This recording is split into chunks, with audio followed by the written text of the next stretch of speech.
இன்னைக்கு நம்மளை விடலாம் ஹீரோ யாருன்னா நாய்ங்க தான். அதனால யாரும் மதிக்கிறதே இல்லை. நாய் வச்சுக்கிட்டு போவது வாட்டிக்கு அவங்களுக்கு நல்ல மரியாதை. ஆனால் நாய்க்காக தான் மரியாதையை மெய்ய இவருக்கு இல்லை. ஏன்னா நாய் மாதிரி நன்றியோடு இருக்கவும் சொல்லுவோம்.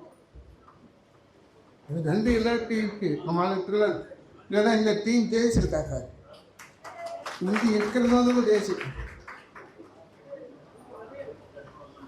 ஏன் சொல்றேன்னா,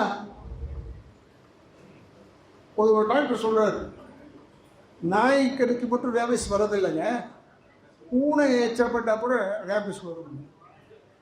அப்போ நம்ம நான் என்ன சொன்னால் மொத்தமாக காலத்துக்கு மேலே வழியது தான், வேறு எதுலேயும் வர முடியாது. இந்த முக்கியமாக போகிறது இப்போ நாய் என்ன செய்யுதுன்னு கேட்பேன். இல்லை நாய்க்கு இன்ஜெக்ஷன்லாம் போட்டு கிடைக்காது. எந்த நாயே இன்ஜெக்ஷன் போடக்கூடிய தெருவில் எத்தனை நாய்க்கு போடுறது? அவங்க அந்த இன்ஜெக்ஷன் போடணுன்றத இன்ஜெக்ஷனுமே சுற்றுறாங்க. ஒரு நாய் கிடைக்க மாட்டேங்க. நாய் நம்ம எத்தனை சொல்கிறேன்னா, நாய் ரொம்ப நத்திரிக்குள்ளே ஓடுவாங்க ஒரு கப்பலாம். அதை இந்த அளவுக்கு நீ ஹீரோ ஆக்கிட்டாங்க, ஹீரோயின் ஆக்கிட்டாங்க, வருத்தமாக